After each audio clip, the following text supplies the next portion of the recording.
It was one of those perfect days, sunlight spilling like gold across the waves, the smell of salt in the air, and my son, Liam, running ahead of me, his laughter ringing out like tiny bells.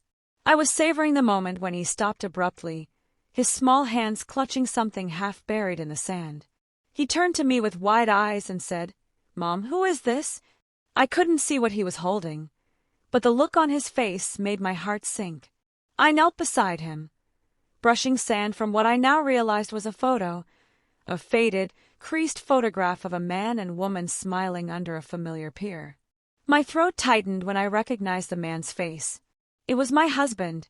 The woman next to him? Not me. The world tilted slightly, the idyllic beach suddenly a stage for a mystery I never expected to confront.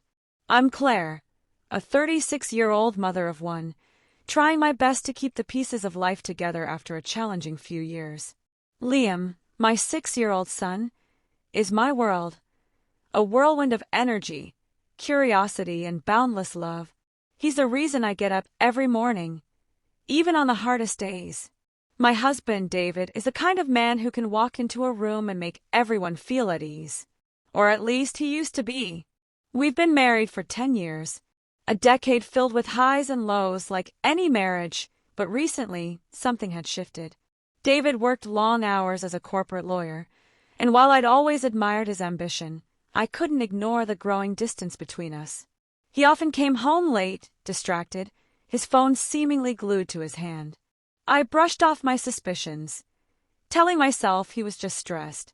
After all, we had a good life, beautiful home, steady income, and our shared love for Liam. But deep down, I knew something was wrong. This trip to the beach was supposed to be an escape, a chance to reconnect with Liam and leave behind the gnawing doubts that had been creeping into my thoughts. The ocean had always been our sanctuary, a place where life felt simpler. The rhythmic crash of waves, the scent of sunscreen mingling with salt water, the warm sand pressing into my feet. It was a sensory balm I desperately needed. That morning, Liam and I had packed a picnic and set out early, hoping to make a day of it. The beach was alive with families sprawled on brightly colored towels, kids building sand castles, and seagulls circling above, hoping for a dropped crumb. Liam darted in and out of the surf, his blonde curls glinting in the sun, his laughter cutting through the roar of the ocean. I sat on the blanket, watching him with a mixture of pride and wistfulness. He was growing up so fast, and I often felt the ache of time slipping away. As much as I loved being his mom, I sometimes wondered who I was beyond that role. Was I still the same Claire David had fallen in love with? Or had I become someone else entirely, someone he no longer saw? When Liam called out to me, holding that photograph, I felt my stomach twist. The moment was incongruous with the carefree day I'd envisioned. The edges of my vision blurred as I stared at the picture, trying to process what I was seeing. My mind raced, a million questions flooding in at once. How had this photograph ended up here, buried in the sand? And more importantly, who was the woman standing so close to my husband, her face lit with a smile I recognized all too well? "Mom, who is this?" Liam's voice pulled me back to reality as he held the photo higher. "It's just a picture," I stammered, trying to buy myself time. My hands trembled as I took it from him. The photo was faded, but there was no mistaking it. David stood in front of a pier, his arm draped around a woman with chestnut hair that cascaded over her shoulders. They looked happy. Too happy. "Is that Dad?" Liam asked, his little face scrunched in confusion. "Yes," I said, forcing a smile. "It's an old picture of Dad." I folded the photo and slipped it into my pocket, my heart pounding as I scanned the beach. How had it ended up here? I tried to convince myself it was a coincidence, but the unease in my chest told me otherwise. "Come on, Liam. Let's get lunch," I said, hoping to distract him and myself. But as we walked back to our blanket, I couldn't shake the image from my mind. I replayed every moment of the past year, searching for clues. The late nights, the evasive answers, the way David's smile seemed dimmer, like he was carrying a weight he wouldn't share. That evening, after Liam was tucked into bed, I sat on the porch, the photo in my hand. The beach was quiet now, the waves a distant murmur under the moonlight. My mind raced with questions. Who was the woman? When was this taken? And why did it feel like the ground beneath my feet was cracking open? When David called to check in, I hesitated before answering. "Hey," he said, his voice warm but tired. "How's the beach?" "It's fine," I replied, my tone sharper than I intended. "Something wrong?" I wanted to scream, to demand answers, but I knew I needed to tread carefully. "We found something strange today," I said instead. "Strange?" he asked, his tone shifting. "A photo of you with someone I don't know." There was a pause, a long, heavy silence that spoke volumes. "Claire," he began, but I cut him off. Don't lie to me, David. Who is she?" My voice cracked, the dam of emotions I'd been holding back threatening to burst. "I'll explain when you're home," he said finally, his voice low. "It's not what you think." But it was too late. The seed of doubt had already taken root, and his words did nothing to calm the storm inside me. The next day, I confronted David as soon as we returned home. Liam was with my mom, giving us the privacy I knew we'd need. I stood in the living room, the photo in my hand, while David paced nervously. "Start talking," I said, my voice firm despite the tremble in my chest. He looked at me, his eyes filled with guilt.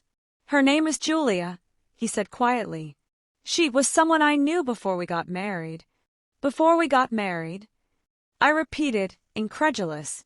"This photo isn't that old, David. Don't insult me by pretending it is." He sighed, running a hand through his hair.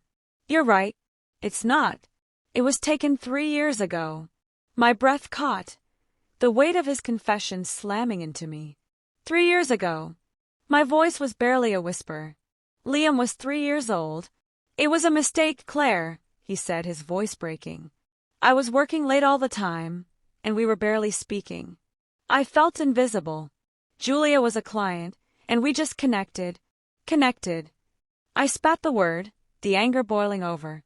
"You betrayed me, David. You betrayed our family." "It didn't mean anything," he said desperately. "It ended almost as soon as it started. I regretted it immediately. Then why keep this?" I held up the photo, my hands shaking. "Why risk everything for her?" "I didn't keep it," he said. "I have no idea how that photo ended up on the beach." I stared at him, the weight of his words sinking in. He looked genuinely confused, but it didn't change the fact that he had lied, had betrayed the trust we'd built. "Do you even understand what you've done?" I asked, my voice breaking. "You've taken everything I thought we had and shattered it." David stepped closer, his eyes pleading.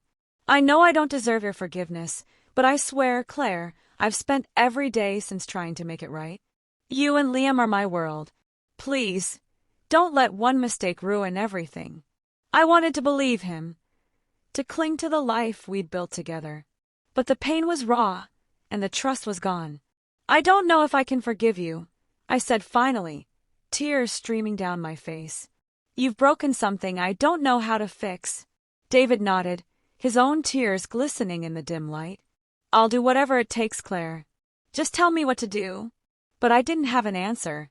All I knew was that the foundation of our life had cracked, and it would take more than words to repair it. The days that followed felt like walking through a fog, each step uncertain and heavy. David tried, in his own way, to bridge the gap between us. He offered apologies, reassurances, and promises to rebuild what had been broken. But trust isn't something that can be pieced back together with words alone. I kept the photograph, tucking it away in a drawer as if hiding it could somehow lessen its weight. I wanted to throw it away, to erase its existence, but something stopped me. Perhaps it was the reminder that even the people we think we know best are capable of betraying us. Or perhaps it was a part of me clinging to the truth, however painful it might be. Liam, blissfully unaware of the storm brewing between his parents, remained my anchor. His laughter, his questions about the world, his small hand slipping into mine. It reminded me of what mattered most. I couldn't let my anger or pain overshadow the life we had built for him. David and I began counseling, though I wasn't sure if it was for reconciliation or closure. Each session unearthed emotions I didn't know I was capable of feeling: grief, rage, and strangely, moments of hope. He spoke openly about his guilt, his loneliness, and his desire to make amends. I shared my heartbreak, my fears, and my uncertainty about whether I could ever see him the same way again. There are no neat endings to stories like this. The cracks in our foundation remain, but so does the desire to heal, however long that might take. I don't know if I will ever fully forgive David or if our marriage will survive this, but I do know that I am stronger than I thought, capable of facing truths I once feared. As I sit on the porch, watching the sun dip below the horizon, I think about that photo. It was a reminder of betrayal, yes, but also of resilience. Life is messy and imperfect, but it is also full of moments that test us, shape us, and force us to confront who we are and what we want. And as the waves crash in the distance, I realize I am still standing, still searching for clarity in the chaos. And maybe for now that is enough.